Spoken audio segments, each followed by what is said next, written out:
Back to work na ulit eh. Balik practice na. And of course, nakapagbakasyon naman kami ni Selena bago bumalik ng practice. So, feeling refreshed na ulit.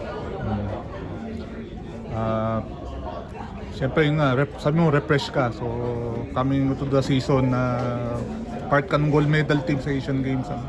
Ano yung outlook mo? Of course, it is all by God's grace, but of course, I'm hoping na yung mga experiences, lessons na nakuha ko sa Asian Games, of course, sana ma-impart or ma-share ko rin sa mga teammates ko, coaches as well. Kasi yun na nga, ako to be honest, playing under Coach Tim was really a blessing for me kasi pagdating pa lang sa practice, twice a day agad kami. Talagang dating ko doon, of course, I think na basics alam ko na, but he had to correct a lot of basics from my part. So really grateful na kahit pa paano na under ako kasi it's my first time playing under Coach Tim sa Asian Games.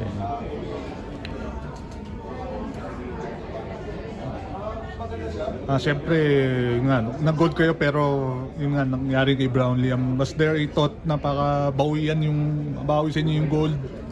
After all that, yung euphoria, tapos biglang nagkaroon ng kaba. Of course, lahat kami, I don't know, ako to be honest, I don't know what I felt at the time, pero alam naman namin na Justin is a special player and lahat naman kami, from coaches to players, even the staff, pinagtrabuhan namin lahat. And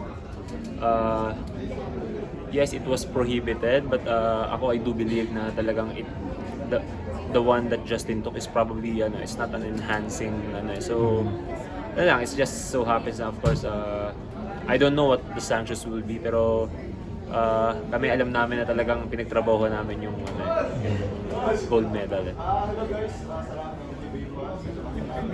Alala mo before the Asian Games na nag-usap tayo, sabi mo parang nagulat ka sa call-up mo kasi you feel like mayroon pang mga guards na mas magaling sa'yo.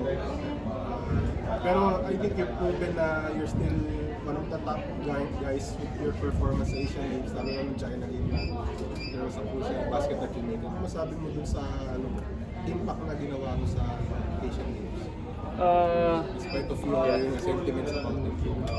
So I've said, talagang I was there for a reason, God sent me there for a reason. But ako, I still believe, yung sa sinabi ko na there are a lot of better guards than me sa PBA right now. And it just so happens talagang all by God's grace. And yun na nga, talagang mindset ko siguro, I guess nung against China was, of course, tambak kami noon first half, I guess umabot ng 20 points yun lamang. Just have to, sabi ko, in case pinutin ako ni Coach Tim, talagang I just have to be ready.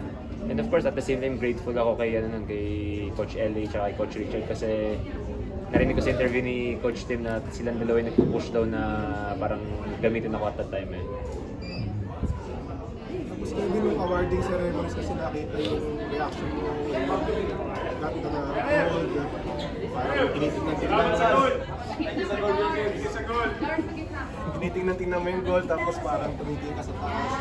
Can you talk about that moment lang and receive that gold man?